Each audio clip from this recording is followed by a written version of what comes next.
Pourquoi tu as fait ça? Eh, comme d'habitude, tu fais n'importe quoi. Bienvenue dans Violence interdite. Aujourd'hui, le reproche. En quoi est-ce de la violence verbale? La question « Pourquoi tu as fait ça ?» ne possède pas ici sa valeur primaire de demande d'information. Elle se dote d'une valeur secondaire de reproche, qu'on pourrait paraphraser par « tu n'aurais pas dû faire ça ». En linguistique, on appelle ça une dérivation allusive. Autre exemple de dérivation allusive, pourriez-vous fermer la fenêtre? Par une question apparente, on formule en réalité un ordre. Fermer la fenêtre. La dérivation allusive désigne donc le fait que, sous un acte de langage apparent, on en effectue un autre. Pour en revenir à notre exemple, pourquoi tu as fait ça?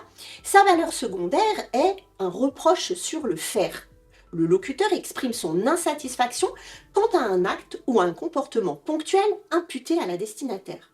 Il sanctionne un écart par rapport à une norme qui demeure ici implicite, avec comme idée « on ne fait pas ça ».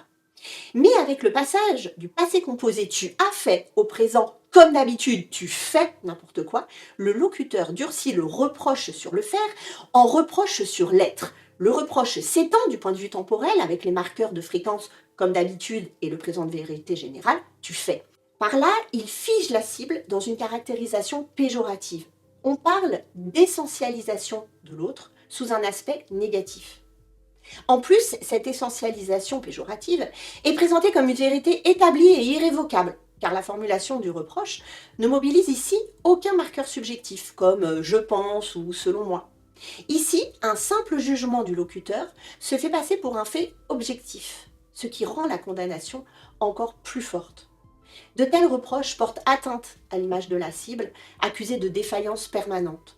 Ils sont ainsi susceptibles de fragiliser l'estime de soi et la confiance en soi.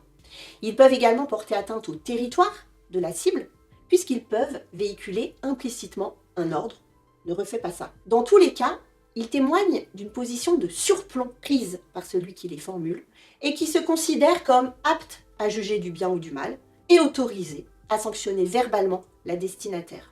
Le reproche fait ainsi partie des actes de condamnation d'autrui.